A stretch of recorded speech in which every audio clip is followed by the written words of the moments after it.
Assalamualaikum dan salam sejahtera. Anda sedang menonton BIS Malaysia edisi Jumaat 29 Mei 2020 bersama saya Ismail Adnan. Lanskap perniagaan di negara ini pasca COVID-19 dijangka menyaksikan perubahan drastik. Ia terutama menerusi pendekatan e-dagang dan kebergantungan terhadap urus niaga secara tanpa tunai. Bagaimana rakyat boleh merebut peluang dan menjana pendapatan? Persoalan ini kami bawakan dalam Bual BIS. Terus saja bersama Akmal Hafiz Roslan.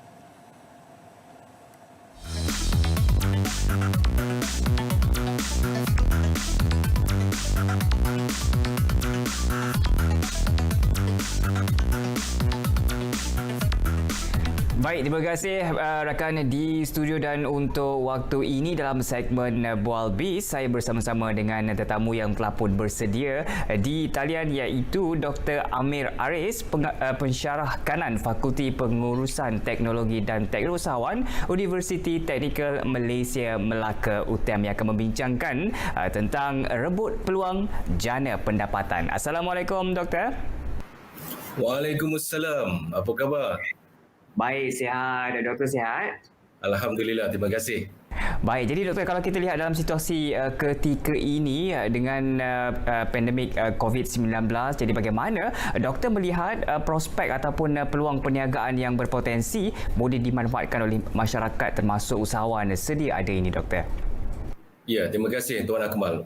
Pastinya suasana sekarang ini kita sangat terkenal dengan selalu orang sebut tentang VUCA.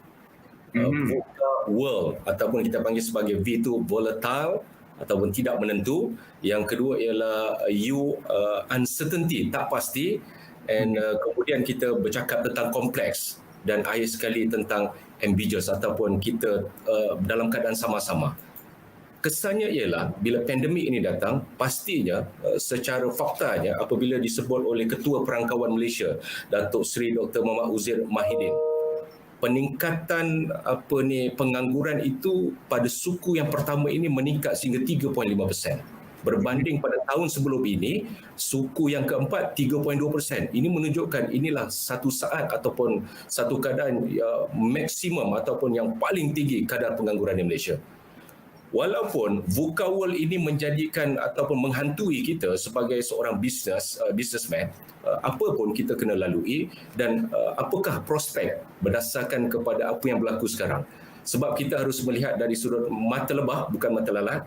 Jadi saya percaya ada industri-industri yang terjejas teruk dan ada industri-industri yang sedikit saja terjejas. Walau bagaimanapun ada satu fakta penting. Bagi industri-industri yang tidak terjejas sangat ataupun sedikit saja, apa pun yang perlu dilakukan ialah tentang inovasi. Inilah yang dilakukan oleh Jack Ma pada tahun 2003. Kalau masih ingat, apabila SARS berlaku, beliau telah keluar daripada kepompong biasa, pemikiran luar kotak Jack Ma dengan mewujudkan Taobao, iaitu online shopping terbesar ketika itu. Dan bermula daripada situ, ramai satu dunia telah beralih ke arah situ. Dan ketika itu kita katakan sebagai Blue Ocean Strategy, tak ramai orang yang buat. Dan ketika ini yang kita panggil sebagai digital economy, kolam digital economy, dan semua orang terpaksa masuk berenang dalam kolam ini. Dan tentu pasti faktor inovasi mainkan peranan sangat penting. So prospek akan sentiasa dilihat besar sekiranya semua usahawan berusaha untuk meningkatkan tahap inovasi mereka. Baik, jadi memang potensi dan juga prospek itu sangat meluas untuk para usahawan merebut peluang yang ada untuk situasi ketika ini. Namun mungkin juga doktor boleh kongsikan ataupun pandangan doktor, apa antara jenis ataupun bidang perniagaan yang mempunyai potensi besar sangat untuk mengambil kira perkembangan semasa ketika ini, doktor? Tuan Akmal, betul. Sebelum saya nak respon, ada satu fakta penting Tuan Akmal untuk kita sama-sama fikirkan. Berdasarkan kepada Global Innovation Index 2014, menunjukkan hanya 6% syarikat seluruh dunia yang boleh maintain memantapkan kewangan dan keberkesanan operasinya dengan ciri-ciri inovasi. Maknanya, company yang 6% ini meletakkan inovasi di peringkat paling tinggi. So, saya ingin sarankan kepada semua usahawan, kalau balik kepada persoalan kita ialah apakah bidang perniagaan spesifik yang kita nampak dia punya prospek sangat besar. Yang paling jelas ialah industri services, perkhidmatan. Perkhidmatan yang paling jelas ketika ini komuniti sangat takut nak keluar rumah, jadi dia perlukan servis penghantaran. Kita ada banyak private courier termasuklah Pos Malaysia, dan ketika ini mereka sedang sesak menerima demand yang begitu tinggi, dan ini antara ruang untuk para usahawan memikirkan servis pengantaran ini supaya dia keknya dibahagi cantik sama rata dan keperluan masyarakat ini sesuai dan mencukupi. Yang kedua ialah dari sudut industri kesihatan, sama ada fizikal ataupun mental. Fizikal, yes, kita terpaksa ataupun kita tak boleh lari. Orang yang tak berapa sihat memerlukan ubat, dan kita ada farmasis, dan mungkin industri ini hanya diketuai oleh beberapa orang, tak ramai. Tetapi ada satu yang agak menarik untuk saya nyatakan, iaitu industri kesihatan mental. Pandemik datang menunjukkan peningkatan kemurungan terutama kepada para peniaga SME, peniaga kecil.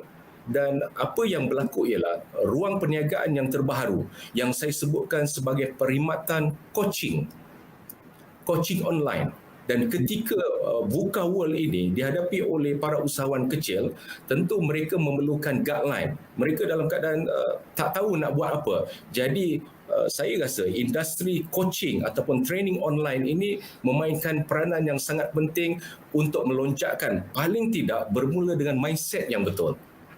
Dan yang seterusnya, of course, makanan. Industri makanan ni walaupun dalam keadaan biasa kita nampak konvensional itu lebih dominan berbanding dengan online, tapi kali ini mereka akan kekal relevan sekiranya mereka mengubah cara konvensional mereka, makan tetap makan tetapi ubah cara delivery order secara online, yang ini akan menjadikan mereka signifikan dalam bisnes. InsyaAllah. Baik, itu dia. Dan untuk situasi ketika ini, memang perkhidmatan ataupun secara dalam talian perlu dilaksanakan. Namun, mungkin ada usahawan-usahawan di luar bandar ataupun di dalam bandar sendiri yang masih lagi belum mahir untuk menggunakan kaedah ataupun peralatan bagi perniagaan dalam talian. Jadi, untuk memulakan, untuk langkah pertama kepada mereka ini, bagaimana doktor boleh sarankan secara ringkasnya? Ya, secara ringkasnya kita kena cari subjek matter expert. Kalau kita tak tahu macam mana gunakan online, saya kira kena tanya orang yang dekat dengan kita, tahu tentang ini dan macam mana nak cari orang yang expert. Dan sekarang ini ada banyak kursus-kursus yang saya sebutkan tentang coaching. Ada personal coaching, ada business coaching, ada life coaching. Yang ini akan bantu anda, bantu para usahawan untuk menyelesaikan perkara A sampai ke Z. Dan kerana dengan soalan-soalan yang diberikan oleh barisan coach kita, sebenarnya akan memudahkan kita, membuka mata kita untuk melihat apakah action plan yang sepatut kita buat. Kalau nak tahu tentang online, dia akan tanya soalan sehingga kita sedar dan celik akal apa yang sepatutnya kita buat. Saya rasa kita boleh lakukannya. Cari orang yang faham, cari orang yang tahu. Paling simple, cari coach-coach yang bertauliah untuk bantu anda. Baik, itu dia. Dan pastinya rebut peluang untuk jana pendapatan anda. Dan kalau seandainya perniagaan itu telah pun kukuh ataupun stabil, jadi kita boleh lagi untuk meningkatkan lagi ilmu pengetahuan bagi meningkatkan lagi pendapatan perniagaan kita. Baik, terima kasih kepada Dr. Amir Aris, pensyarah kanan Fakulti Pengurusan Teknologi dan Teknologisawan Universiti Teknikal Malaysia Melaka UTM, telah perkongsian sebentar tadi. Terima kasih, Doktor. Terima kasih, Tuan Akmal. Baik, kembali bersama rakan di studio. Baik, terima kasih Akmal. Seterusnya kita beralih ke perkembangan saham. Terus saja bersama pengurus dana PNB Investment Nur Hazirah Mazlan. Silakan.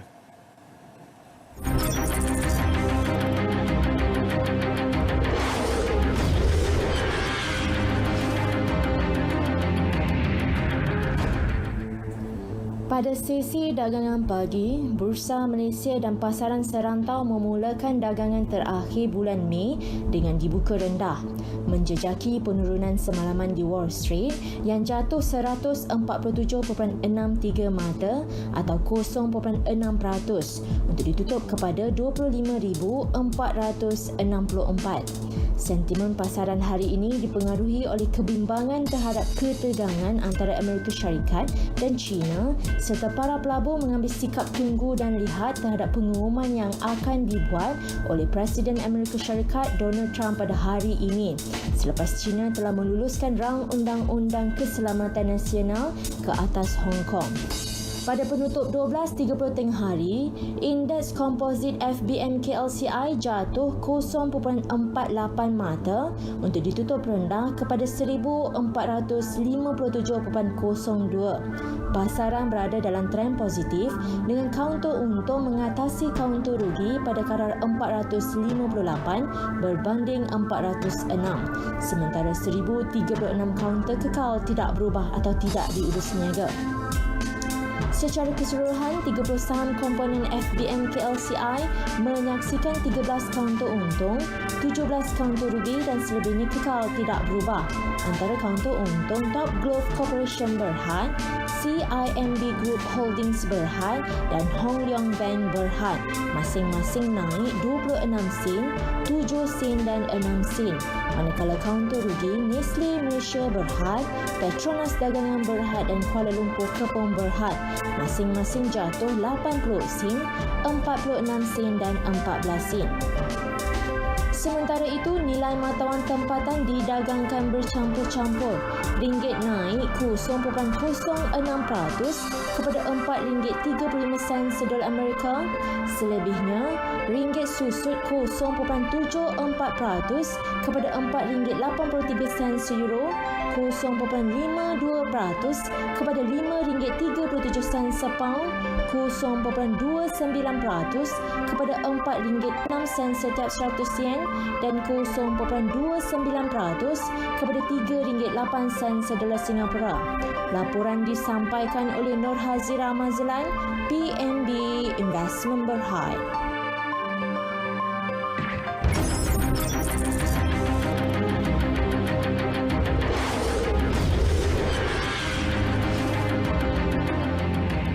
Baik, dengan itu BIS Malaysia edisi 29 Mei berakhir di sini. Terus amalkan kawalan kendiri serta biasakan dengan gaya hidup norma baharu. Kekal patuh dengan perintah kawalan pergerakan bersyarat. Salam hormat dan kita